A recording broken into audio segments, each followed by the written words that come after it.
de precaución y autocuido y siguiendo las recomendaciones internacionales, Contexto Azul y Blanco está tomando las medidas necesarias para proteger al equipo y a sus panelistas, realizando las entrevistas en modo virtual. Protegiéndote a vos, proteges a tu familia y a tus allegados. Contexto Azul y Blanco. Buenas tardes y bienvenidos a Contexto Azul y Blanco, hoy 22 de junio del 2021. El tema que vamos a estar hablando hoy es sobre la Ley 1055, que es la Ley de Defensa de los Derechos del Pueblo a la Independencia, la soberanía y la autodeterminación para la paz.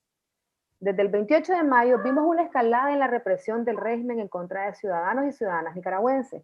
Estos abusos y arbitrariedades no iniciaron en el 2018, se venían instaurando desde que Ortega regresó al poder. Pero es a partir del 18 de abril del 2018 que el régimen incrementó los abusos. A raíz de la aprobación de un trío de leyes inconstitucionales, el régimen ha encarcelado de manera arbitraria a casi 20 personas en los últimos 20 días. Tenemos candidatos presidenciales, líderes activistas políticos, guerrilleros históricos, periodistas, empresarios, ciudadanos y ciudadanas nicaragüenses. Una de las leyes que se está aplicando es la ley 1055 y es sobre este tema que estaremos conversando el día de hoy. Y para hablar de ella hemos invitado a Adolfo Hurtado. Él es sociólogo, experto en políticas públicas y es el coordinador de programas de propuestas ciudadanas. Gracias, Adolfo, por estar con nosotros acá en Contexto el día de hoy. Gracias a ustedes, Azul y Blanco, por habernos invitado a participar y poder explicar esta situación.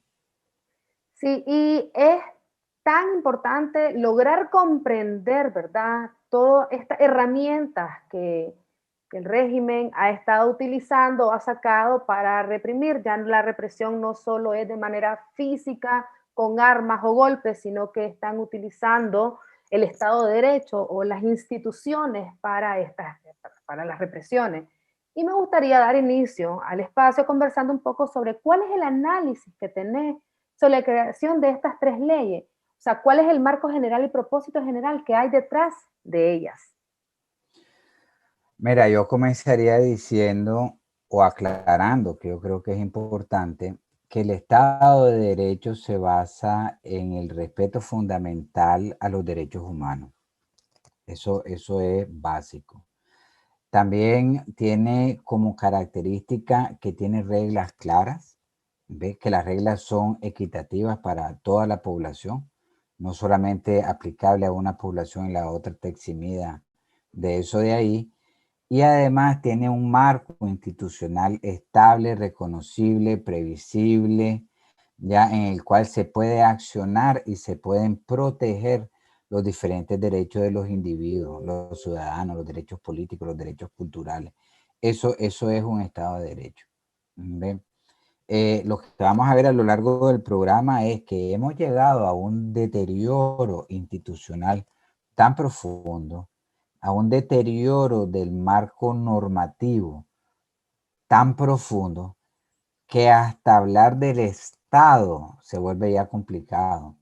¿Ve? Porque ya hay un comportamiento y una violación de las estructuras básicas de esta funcionalidad que han desconfigurado ya no solamente lo que era un Estado de Derecho, sino lo que era el marco institucional que sustentaba el Estado nicaragüense.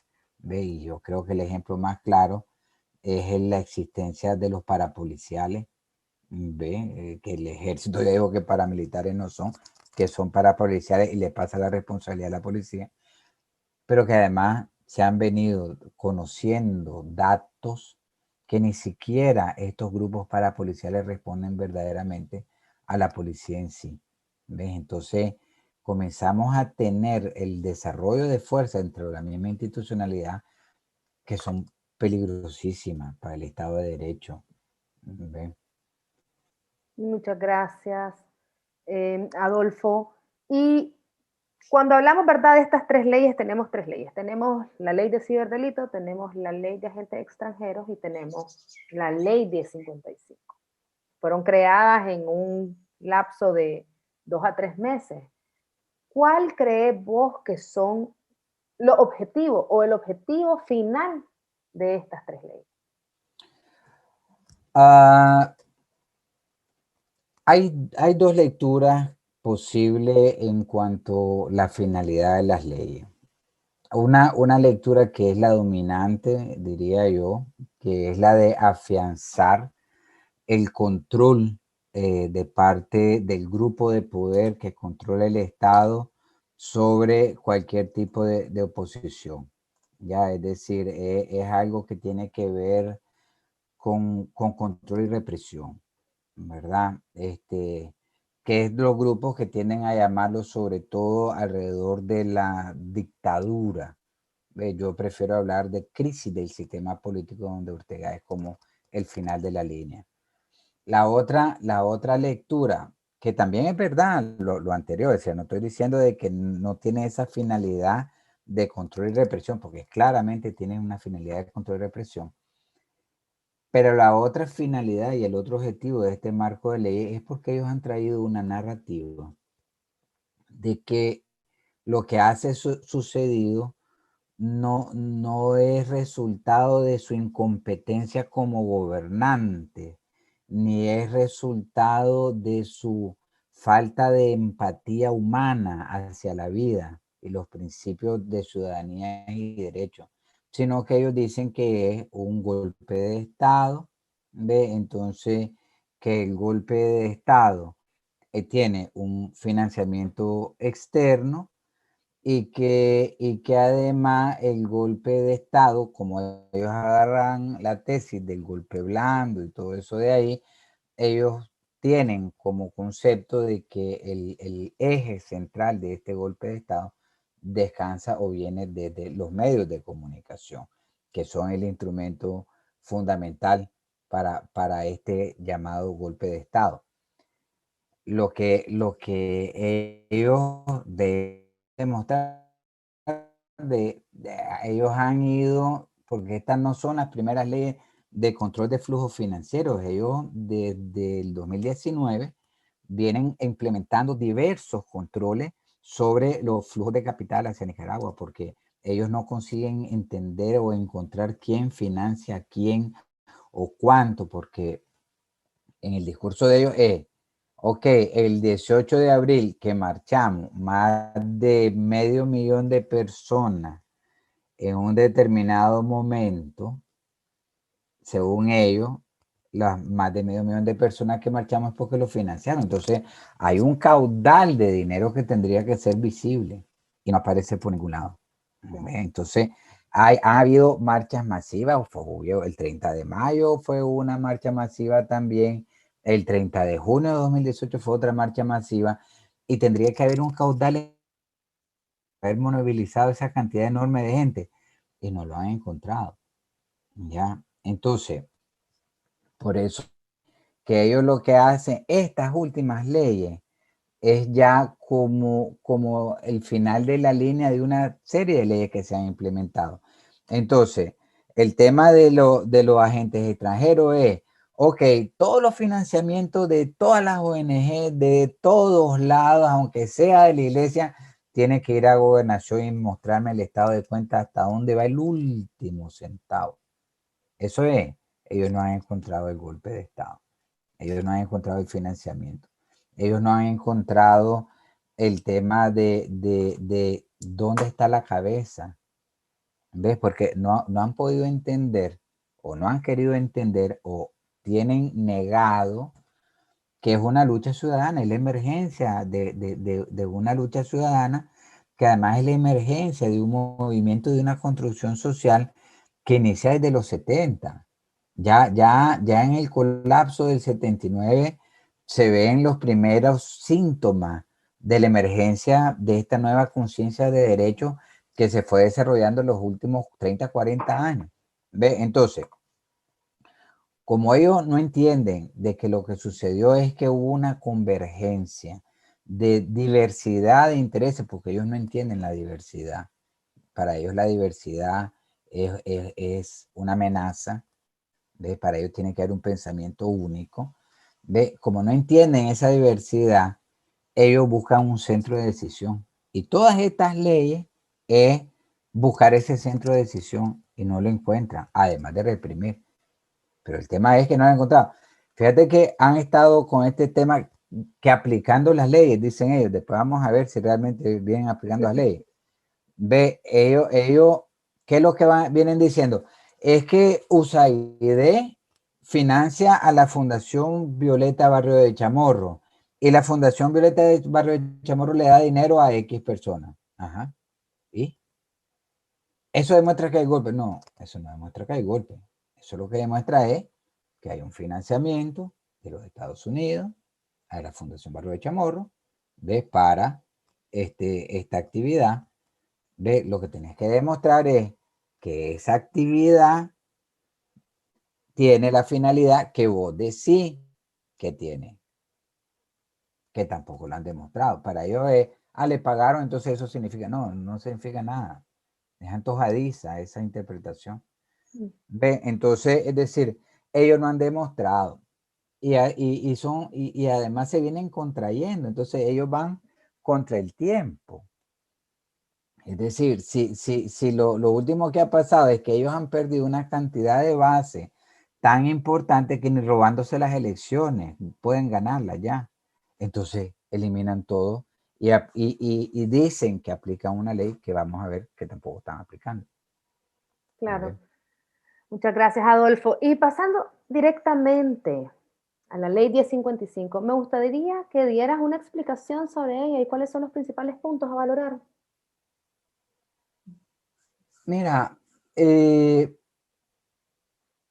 hay como 3 elementos que pueden ser señalados por la ley, ¿verdad? Primero que la ley establece una serie de, o puntualiza, digamos, una serie de acciones alrededor de lo que ellos delimitan con conceptos que ya están establecidos en otras leyes. ¿Ves? Como terrorismo, como alzamiento, es decir, ellos ya vienen tipificando cosas que ya están establecidas en otro lado. Entonces, habría que ver si eso que ellos están señalando se tipifica en las otras leyes. Por ejemplo, ¿es terrorismo aplaudir? Debe ser el único país del mundo y tal vez el de los ayatolás donde aplaudir es un delito. ¿Ves por qué? Porque va a ser un delito. Bueno, no importa, ellos creen que sí. Ese es el primer tema. Es decir, que podemos ver en qué consisten esas cosas que han tipificado, porque además no es una ley que va a renovar o va a actualizar las otras leyes. Es decir, la otra ley sigue vigente y ahí agrega algunos elementos. Lo segundo que es importante señalar es que la única penalidad que la ley establece es que no puedes participar en las elecciones. ¿Ve? Es decir, no puedes participar a elección de cargos populares. Esa es la única penalidad. No dice de que tenés que ir a prisión. No dice.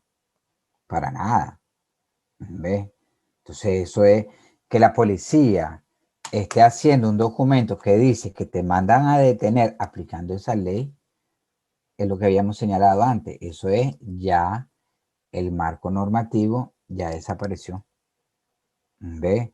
Y que además la policía permite que grupos parapoliciales sean los que lleven y secuestren a las personas, como le pasó a Víctor Hugo Tinoco, por ejemplo, que estuvo desaparecido y dicen que ni siquiera los comisionados realmente podían saber dónde estaba. Eso significa que ya la institucionalidad también está desapareciendo. ¿Ve? Entonces la aplicación de esta ley lo que está mostrando es que el Estado de Derecho ya desapareció, que la institucionalidad está en un proceso en vía de desaparición. Ese es el segundo punto relevante. Y el tercer punto relevante de lo que se puede señalar es que la ley no es retroactiva.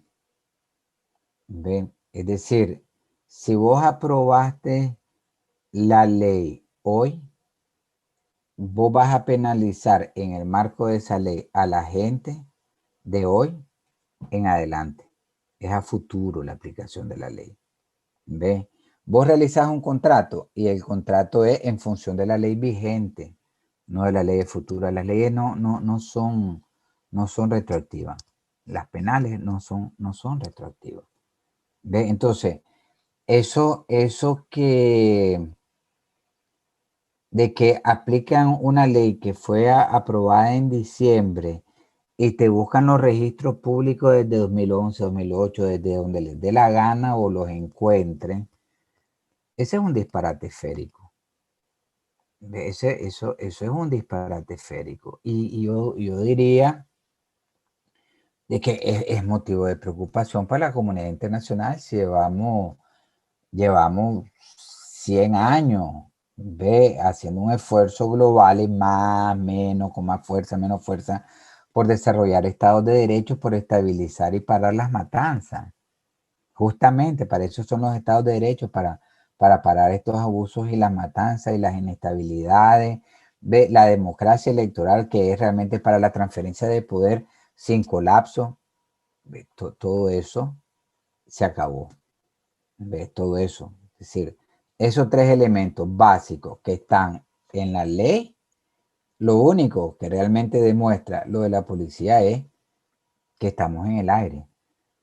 Los grupos dominantes, los grupos hegemónicos, todavía siguen apoyando a Ortega Murillo y siguen pensando, por lo visto, de que el problema es los revoltosos de 2018.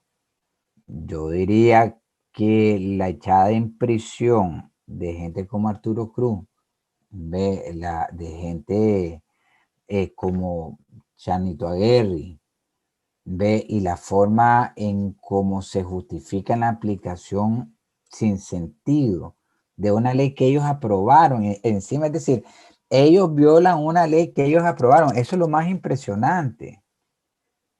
Es decir, no están ni ahí con el marco normativo.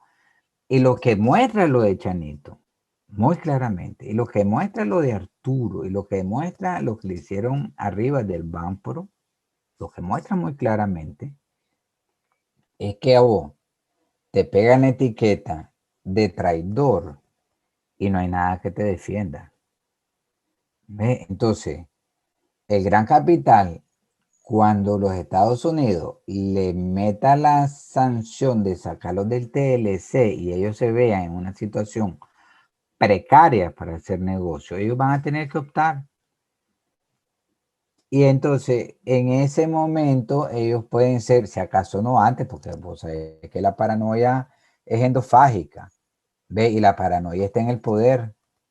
Entonces, ¿cuánto tiempo creen ellos que van a pasar sin que se les pegue la etiqueta de traidores? Que parece que la etiqueta de traidor es algo que lo anda moviendo el viento de manera aleatoria. Porque echas preso a Fernanda Flores del PLC, es decir, ya no hay lógica, ya no hay racionalidad, ya no hay institucionalidad, es decir, ya no hay seguridad para absolutamente nadie. Sí, así es. Muchas gracias, Adolfo. Cuando leemos la ley 1055, logramos ver que esta misma ley contempla algunos artículos, ¿verdad? Entre ellos el artículo 409, que son actos de traición, el artículo 394, que es terrorismo, el artículo 413, que son actos hostiles, el artículo 420, que habla de rebelión, entre otros. ¿Podrías hablarnos un poco de cada uno de ellos o qué significa cómo podemos fusionar en esta ley 1055 con esos artículos? Es que no se puede funcionar. Es decir, podemos intentar, o sea, tan definido. Por ejemplo, fíjate que terrorismo, que es el artículo 394 del capítulo 2 de terrorismo, dice que se define que quien actuando al servicio y colaboración con bandas, organizaciones o grupos armados, es decir, los parapolicías son terroristas, y si la policía actúa en conjunto con estos grupos armados, entonces están aplicadas, tienen esta ley sobre su cabeza. Y después dice que además grupos armados utilizando explosivos, sustancias tóxicas, armas, incendios, ¿ve? Inundaciones de cualquier otro acto de destrucción masiva, ¿ve? Que realice en contra de personas, vías de servicio público y medio de transporte. Es decir, ¿quiénes de los que están presos han hecho eso? Porque los que los echaron presos sí han hecho eso. Es decir, los parapoliciales y de una forma u otra también muchos de los policías que actúan conjuntamente con estas bandas armadas, de esta gente de crimen organizado, pueden ser tipificadas de terrorismo. Es decir, porque hay que estar claro, eso tarde o temprano va a colapsar, porque es insostenible. En la cultura nicaragüense eso no se sostiene, va a colapsar con menos sangre o con mucha sangre, pero es un tema de tiempo. Y el problema es que estas bandas armadas son las que están tipificadas como terroristas. Y quienes actúan con esas bandas armadas pueden ser tipificadas como terroristas. Fíjate que el tema de traición. ¿Ve? En el tema de traición es tipificado que el nicaragüense que en un conflicto armado vuelve a ser un conflicto armado. No existe en Nicaragua un conflicto armado. ¿Ve? Internacional. ¿Ve? Es decir, no hay un enfrentamiento internacional en ningún lado. Son 500 nicaragüenses muertos, desarmados, en las calles, a manos de su gobierno. ¿Ve? Y los policías muertos, en su mayoría, murieron con un tiro en la espalda por parte de los pandilleros que ellos armaron para reprimir la manifestación. Es decir, ellos son responsables de su propia muerte. Otros murieron cuando fueron a desarmar, tanto en León como en Granada, cuando fueron a desarmar a los pandilleros que ellos mismos habían armado y los pandilleros se negaron a devolver las armas y los mataron. ¿Ve? Entonces, es decir, conflictos armados, tome las armas contra Nicaragua o se una a sus enemigos prestándoles ayuda, colaboración o facilite el avance por eso de fuerzas enemigas. Es un tema también que es, desde el punto de vista definitorio, improcedente. El de actos hostiles, por ejemplo, que exponga a sus habitantes a experimentar vejaciones, ¿ves? Como en el Chipote, ves como los paramilitares que te detienen de manera arbitraria e indignante, ¿ves? O represalia en sus personas o en sus bienes, es decir, como por ejemplo esos parapoliciales y policías que están echando presos a los opositores y se les están robando cosas, porque se les están robando dinero, se les están robando bienes valiosos. Es parte del operativo. Es decir, la policía y sus parapolicías vienen desarrollando actos hostiles para la población. ¿Ve? En sus bienes o ponga en peligro las relaciones pacíficas del gobierno nicaragüense con un gobierno extranjero. ¿Ve? En este caso, el actuar de estos grupos están poniendo claramente en peligro las relaciones pacíficas que tenía entonces Nicaragua con los gobiernos de América Latina y lo vemos en la OEA. ¿Ve? Cómo nos estamos volviendo paria. Ve, el tema de rebelión es que se armen en armas. No hay nadie. Fíjate que no han presentado a nadie capturado con armas, a nadie. Es más, a todos los que ellos mataron con francotiradores, a nadie se le levantó un arma. A nadie. Entonces, ajá, dime. No, continúa, era. Ajá, ve, entonces, por ejemplo, la definición de motín. Ve, dice que sin estar comprendido en el delito de rebelión, que se alzaran públicamente con violencia para impedir el cumplimiento de las leyes y de las resoluciones. ¿Ve? Fíjate que la manifestación de abril, el reclamo de la gente, es el respeto a los derechos ciudadanos. Es el derecho, es el respeto a los derechos económicos de los viejitos, es el respeto de los derechos de las mujeres, es el respeto de los derechos del ambiente, es el derecho de respeto de los jóvenes y después se fue sumando el respeto del derecho de la tierra, que tenía el movimiento campesino anticanal, el movimiento a la vida se fue volviendo después y lo reprimieron con los paramilitares. ¿Ve? Entonces, es decir, son ellos los que realmente han venido quedando tipificados en la ley antiterrorista. Ya, y dice que tendrían que ser con 6 meses a 2 años de prisión, malos crímenes de lesa humanidad. Ve que está difícil. ¿Ve? Entonces, esos son los elementos que están tipificados en la ley, en los cuales ellos quedan del otro lado. Es decir, ellos aplican una ley que como boomerang se les devuelve encima. Es decir, lo que deja evidente cuando ellos señalan la ley, porque la gente va y busca si qué ley están aplicando, la gente va y lee. Y entonces el rey queda desnudo. Le dice, el rey está desnudo. Simplemente. Claro. Y ¿verdad? Oímos toda esta explicación tuya que me parece muy pertinente y creemos que es necesaria que las personas, que la ciudadanía logren comprender este tipo de artículos, cómo se interpretan y cómo se aplican. Porque así, al comprenderlos, nos podemos dar cuenta en qué momento o cuál es la parte inconstitucional o cuál es la parte donde hay una arbitrariedad de utilizar las herramientas para reprimir. Y cuando también leemos la Constitución, nos damos cuenta que hay distintos artículos que se contradicen con estas leyes nuevas.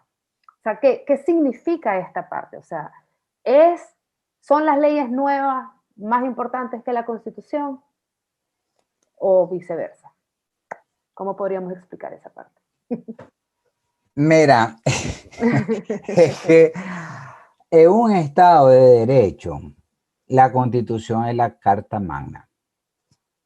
¿Ven? Y la Constitución como Carta Magna es la expresión de un pacto social de las diferentes partes de la sociedad, donde ellos establecen deberes y derechos en el cual se van a regir las relaciones básicas. Esa es una constitución. Eso hace, si la constitución fuera la Carta Magna real, eso hace que cualquier cambio sustantivo a la constitución tendría que ser consultado a la población. Es decir, no es que a mí me elegiste diputado y yo hago de la constitución un chorizo. No. Es decir, vos no sos no te elegís rey, ni emisario del rey. Sos representante, en teoría, ¿verdad? Porque tenemos deficiencias de representación de un grupo de ciudadanos, en teoría. ¿Qué es lo que ha sucedido? Nosotros venimos cambiando la constitución desde el 94, desde el 94, 95, 2000, 2005, 2014. Nunca se consultó. Nunca se consultó. Entonces, ojalá que después de este colapso, porque el colapso ya está, es decir, lo que no hemos llegado es al colapso profundo, que es cuando el Estado desaparezca, que al paso que vamos para eso. ¿Ve? Ojalá aprendamos que la Carta Magna es la Constitución y por consiguiente cualquier cambio tiene que ser consultado. Ese es un error que no se puede volver a permitir si queremos evitar un nuevo colapso dentro de otros 30, 40 años. Lo segundo es, si la Carta Magna es la Constitución, los pactos y las leyes marcos son un disparate absoluto. ¿Ves? Porque las leyes marco y los pactos, que son los mismos, solo que leyes marco suena elegantoso, pero es lo mismo, es decir, es un acuerdo de cúpula donde vos decís que las cúpulas pueden ir más allá del marco constitucional y se pueden arreglar por encima, y además decir en ese arreglo supraconstitucional qué vale y qué no vale la Constitución. Eso hicieron en cada ley marco. En cada ley marco hicieron eso. ¿Ve? Entonces, eso significa que después de este colapso, de que esperemos que no tengamos que llegar hasta el final del pozo,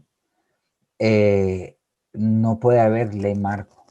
No puede ser aceptable los pactos. ¿Ve por qué? Porque estamos donde estamos por eso. ¿Ven? Entonces, en ese mundo ficcional que existe una constitución y que es la Carta Magna de la República, después vos tenés leyes de rangos constitucionales, es decir, son leyes que tienen una importancia por debajo de la Constitución, pero por encima de las leyes ordinarias. ¿Ven?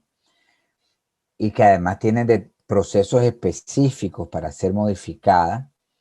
Y después vos tenés las leyes ordinarias, que están por debajo de la Constitución, por Claro, debajo de las leyes constitucionales y por arriba de las normas, porque las leyes tienen después sus normativas. Es una jerarquía de instrumentos. claro. ¿Ve? Entonces,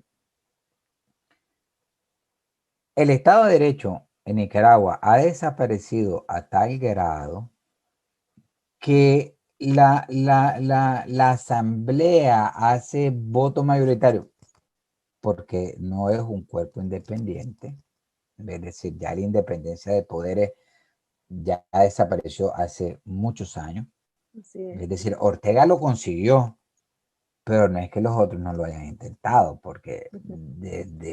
desde muy inicio de los 90, toda la fuerza ha sido siempre quien controla la asamblea. Alemán hizo lo que pudo, ¿ve?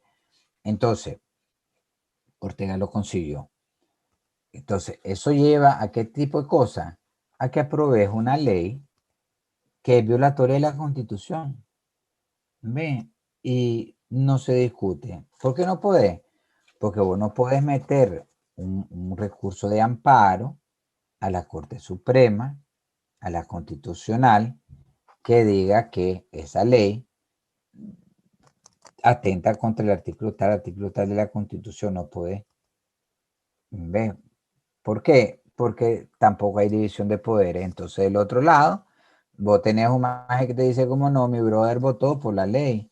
Entonces, yo digo que es constitucional. Yo digo, ve, es como hacían los representantes de la corona durante la colonia.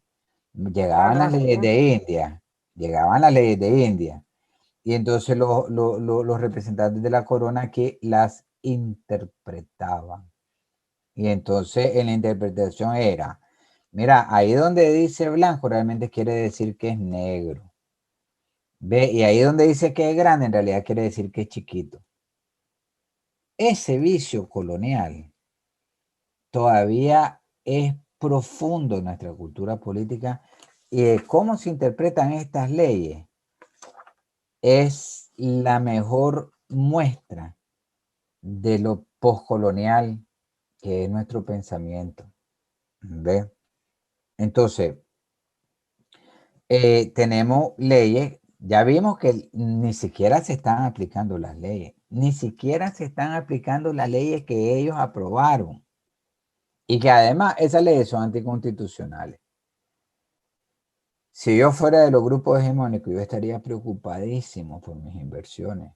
Así es. Preocupadísimo. Yo como ciudadano estoy preocupadísimo por mis derechos y los derechos de toda mi red de ciudadanos. Pero los grandes empresarios que han demostrado que no entienden mucho de ciudadanía y que carecen de empatía, ellos deberían de estar realmente preocupados de sus inversiones, porque con este estado de realidad, ellos no tienen la cuerda muy larga. ¿Ve? Claro. Y ya muchas gracias, Adolfo, ¿verdad? Por esta explicación, como lo dije antes, es tan necesario lograr entender y comprender los funcionamientos o la funcionalidad de las instituciones, qué es el Estado de Derecho, porque a veces nosotros pues la ciudadanía dice, perdón, Estado de Derecho, pero con lograr comprender qué es el Estado de Derecho es sumamente importante. Y darnos cuenta en qué momento también se está perdiendo el Estado de Derecho, pero cómo es que se perdió el Estado de Derecho. Creo que es súper importante que logremos comprender todo esto y el por qué es que se le dice dictadura, por qué se le dice régimen, o por qué se le dice inestabilidad gubernamental, todas estas frases, ¿verdad? Esto ya no es inestabilidad gubernamental. Inestabilidad gubernamental es, porque, a ver, ya voy a hablar como sociólogo, permíteme un Claro, segundito, no, hablar por como supuesto, sociólogo. por supuesto. Mira, vos tenés gobernabilidad y gobernanza. ¿Ve? Hay dos palabras ahí que suenan bonitas y la gente lo ocupa, pero ¿qué significa realmente? Gobernabilidad tiene que ver con los procesos de largo plazo, ¿ya? Y tiene que ver con el marco normativo e institucional. Esa es la gobernabilidad. Por ejemplo, respetar que la Constitución sea la carta magna y que las leyes estén sujetas a la Constitución y que la jerarquía de las leyes sea respetada. ¿Ve? Eso es gobernabilidad. Claro. ¿Ve? Que no Bien. hayan leyes marcos, que no hayan pactos. Eso es, digamos, gobernabilidad. Significa que tu sistema político con reglas claras a largo plazo va a ser estable. ¿Ves?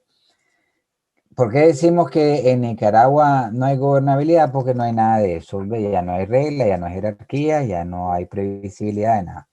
Gobernanza tiene que ver con la gestión cotidiana del gobierno y del poder. ¿Ves? Entonces,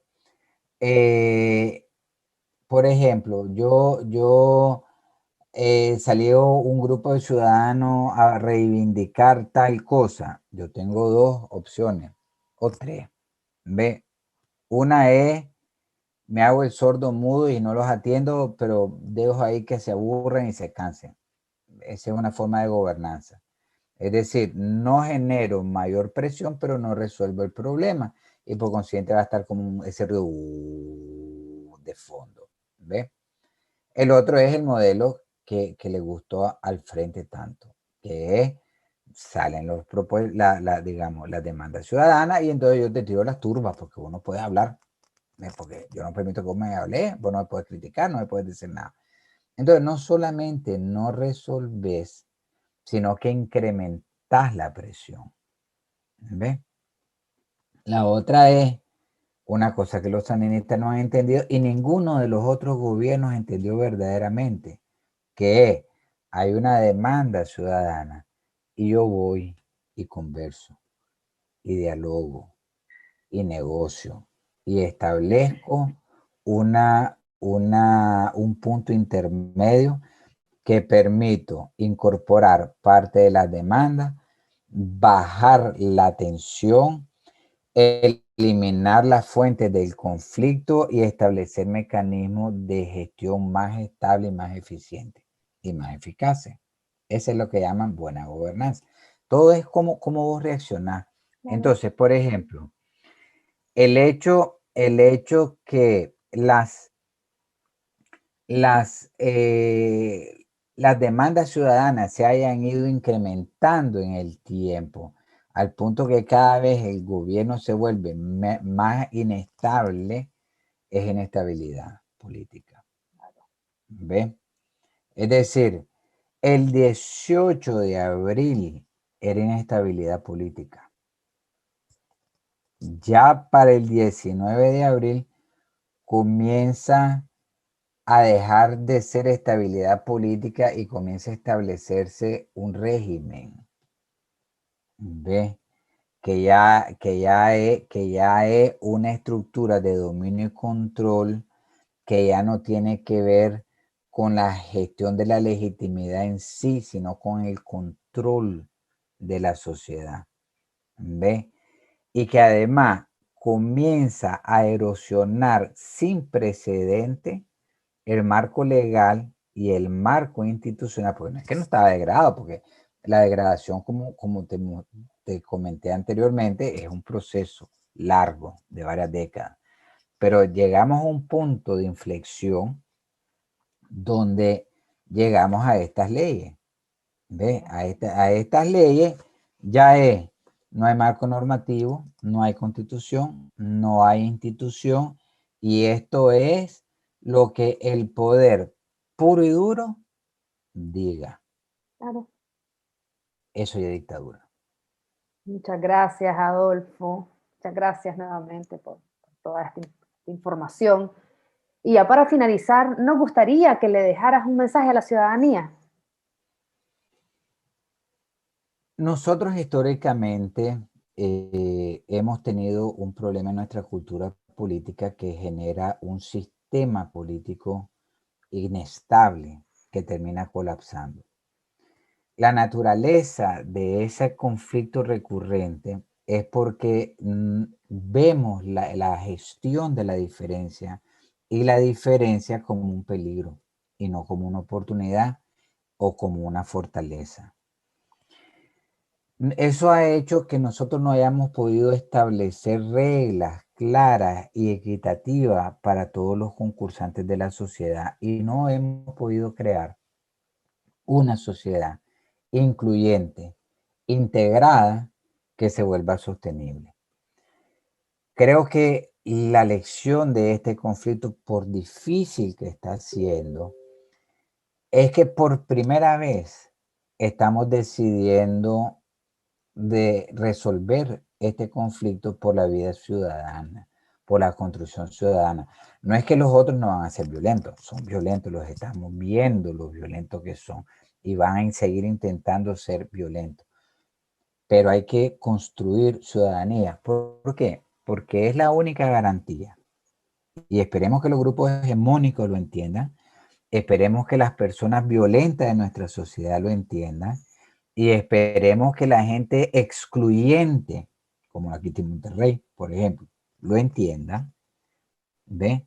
De que es esa nueva sociedad incluyente, esa nueva sociedad democrática real, gestora de la diferencia, la única oportunidad real que nosotros tenemos para no volver a colapsar dentro de 30, 40 años, cuando este colapso se termine de producir. Porque así como vamos, lo único que tenemos garantizado es un derramamiento de sangre espeluznante.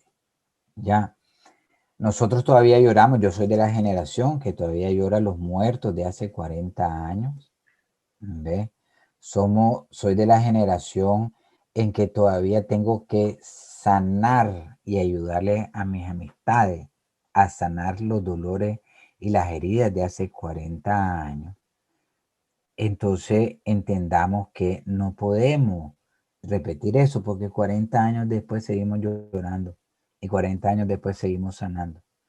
Entonces, evitemos eso y construyamos un futuro distinto, un futuro ciudadano. Gracias, Azul y Blanco. Muchas gracias a vos, Adolfo Hurtado, por haber estado acá con nosotros en Contexto y por haber compartido con nosotros tanto de la ley 1055 como este análisis, ¿verdad?, de la situación política, social en la que nos encontramos en Nicaragua. También agradecemos a todas las personas que nos están sintonizando y recuerden siempre enviarnos sus dudas, consultas y comentarios a los datos que aparecerán en pantallas. Buenas tardes. Buenas tardes, muchas gracias.